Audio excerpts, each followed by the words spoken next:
Alright, this evening we're going to be prepping some pork for Cuban sandwiches. This is going to be a slow cooked pork, so we're not eating it tonight, we're just getting everything ready to be cooked tomorrow. So to start off with, I've got a cup for my blender here. To that, just going to put in some vinegar. This is just normal white distilled vinegar. Throw in some garlic cloves, about 1/4 of an onion. Here I have a red pepper that I just got done roasting. We're gonna cut that open, pull out our seeds on the inside. I'm gonna throw that in there.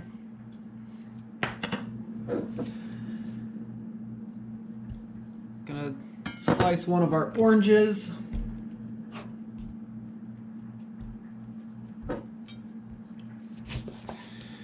And my cup is getting a little bit full, so I'm only going to squeeze half of one in there, but we're going to use the rest in just a minute.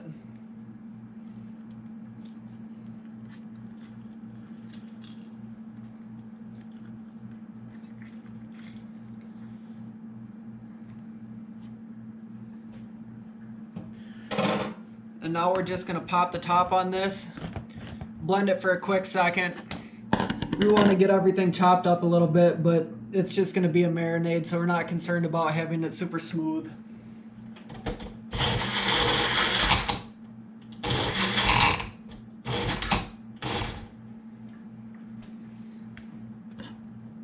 Now I'm going to add this to a mixing bowl.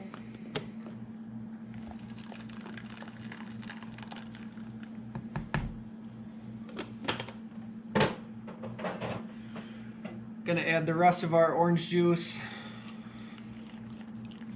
Something good here also would be lemons, limes, some roasted tomatillo, other kind of peppers are gonna work great. Really, again, like I've said before, some of these flavors are just whatever you like to cook with, whatever fits your taste.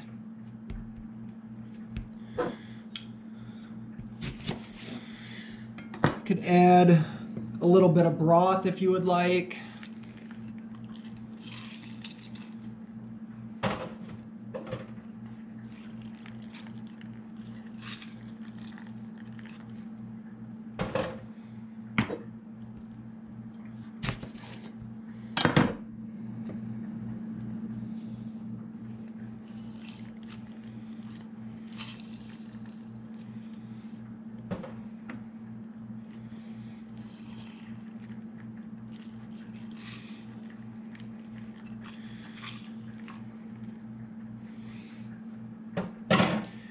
And now we're just going to add a little bit of red pepper flakes. Ooh, maybe a little bit more than I was intending there.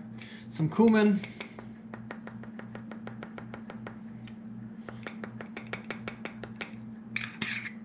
A little bit of paprika. Salt.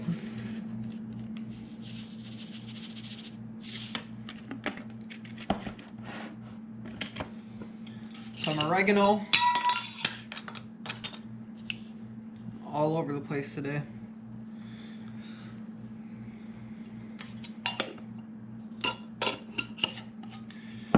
And we're gonna put a couple bay leaves in just a minute. I'm just gonna mix this up. And then here I have, I think, roughly 2 to 3 pounds of pork shoulder. This is just one whole roast. I'm going to cut it in roughly 3 even pieces.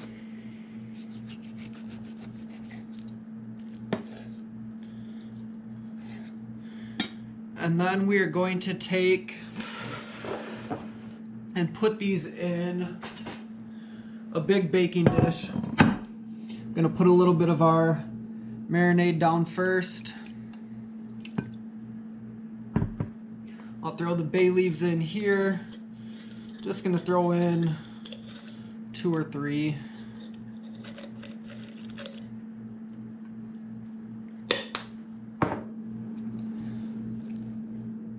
put down our pork.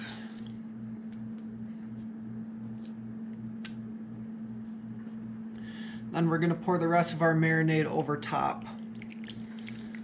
Now obviously we're not covering the whole thing here, so I'm going to cover it with plastic and put it in the fridge to marinate overnight. But I would recommend, you know, flipping it, turning it maybe 2 or 3 times prior to actually cooking with it. But our next step is going to be, like I said, we're going to marinate this overnight so we're ready for cooking tomorrow.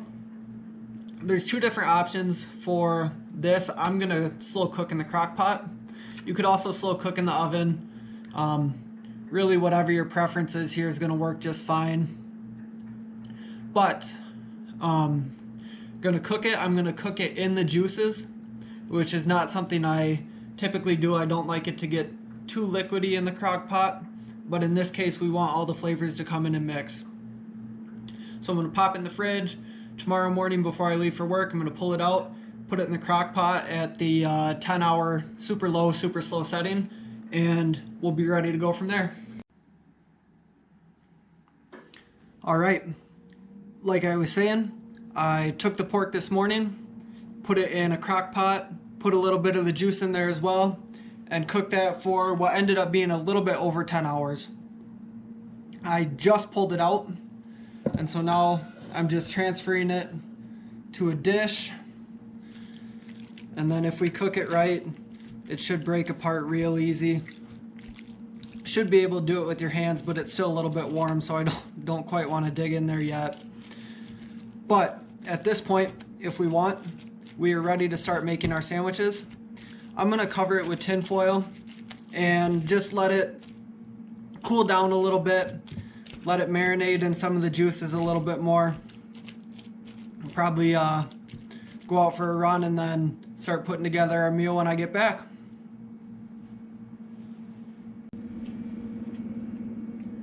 Alright, so we are now ready to make our sandwiches. What I've got here is just a griddle plate. This is one of my favorite newer toys. But I've got the front at a medium-low heat, and then I have the back a little bit closer to low. I'm just going to throw a little bit of pork fat on here, get it melted up a little bit. Butter is going to work just fine in this scenario too. We're just using this for our sandwich roll.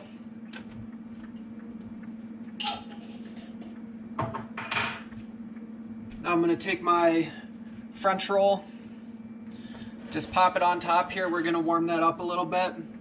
Now, traditionally you'd make this sandwich with the panini press. I don't have one of those, so I'm just going to make do with what I have. Next we're going to take a little bit of our pork.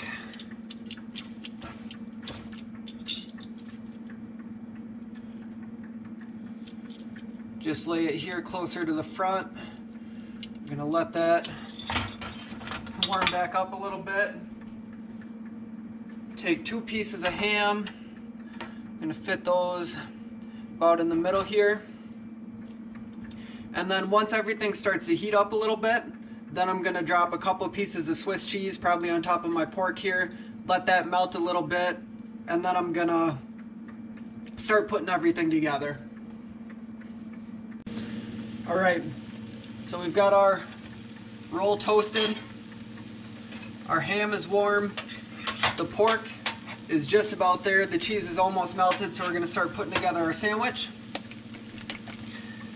Now again, I'm going off script a little bit with a traditional Cuban. A traditional Cuban is going to have yellow mustard.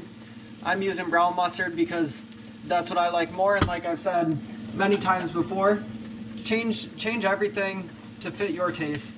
Don't just blindly follow a recipe and put stuff in it you're not going to like. If there's options that you like better, use them. I'm going to take my ham, throw it on top of there. Then we're going to throw some bread and butter pickles on.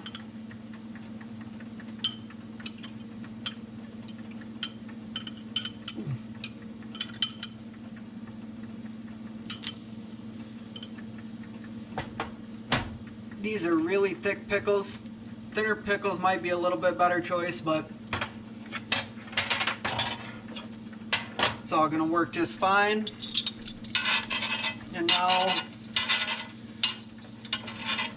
probably use a little bit of more time on the pork to let the cheese melt, but I'm getting hungry, so we're just gonna take that, throw it right on top. And there you have it. Nice Cuban sandwich.